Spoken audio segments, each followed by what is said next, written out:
Good afternoon, ladies and gentlemen. Today I'll be going over some of the similarities and differences between the United States and Great Britain following our years after the American Revolution.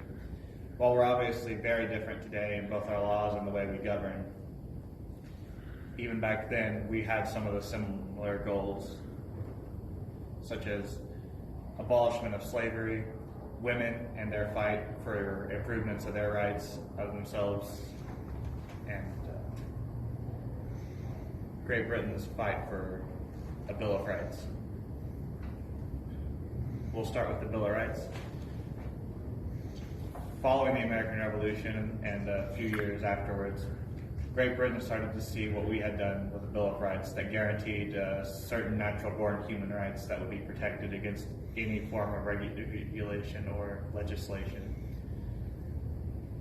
Some people, well, most of the common people thought that this was amazing and they should go for it. Many of the highborns disagreed with these policies, such as Edmund Burke, who thought that you were born into wealth and power and you shouldn't try and improve your own life or change anything, and you shouldn't aspire to be able to govern people regardless of how well you think you could do.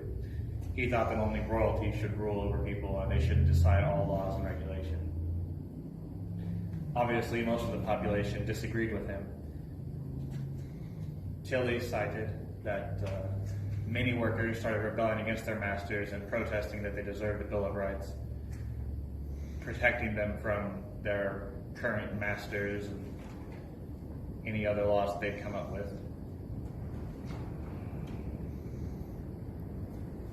They also demanded reforms of current laws, as many of them put them below their masters and certain other individuals in society. We'll move on from a Bill of Rights onto women's fight for rights and their struggles there.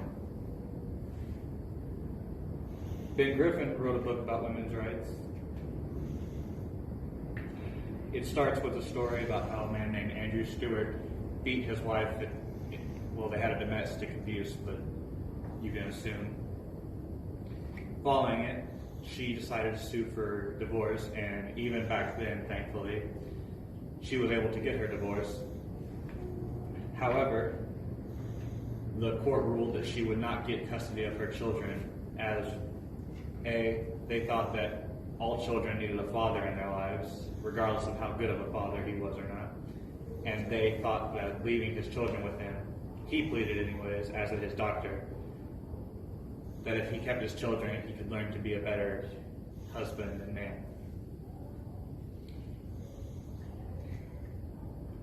While there wasn't any big group that pushed for it, there were just lots of groups. There were two big groups that opposed women's right to improve their lives, namely Parliament, their form of government at the time, and the church.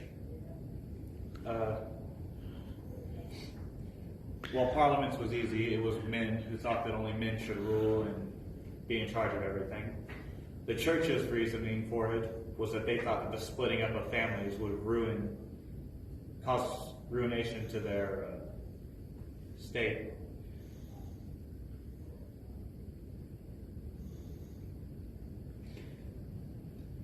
Moving on from the women's struggle for rights improvement, we'll move on to slavery and the abolishment therein.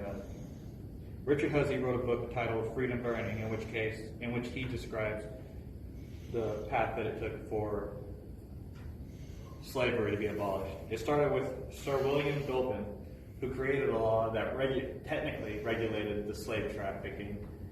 However, his regulation was that no new slaves could be brought into Europe, the European states that were under the UK's dominion.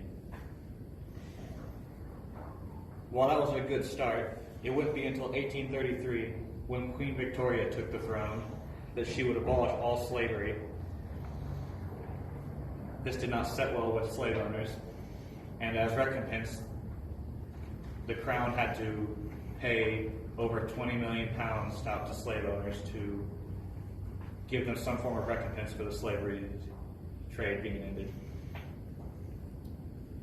So as you can see, both America and Great Britain, while they are very different from each other today and back then, eventually we both had roughly the same fights for rights, women improvement, and the ending of slavery. Hope you have a fantastic day.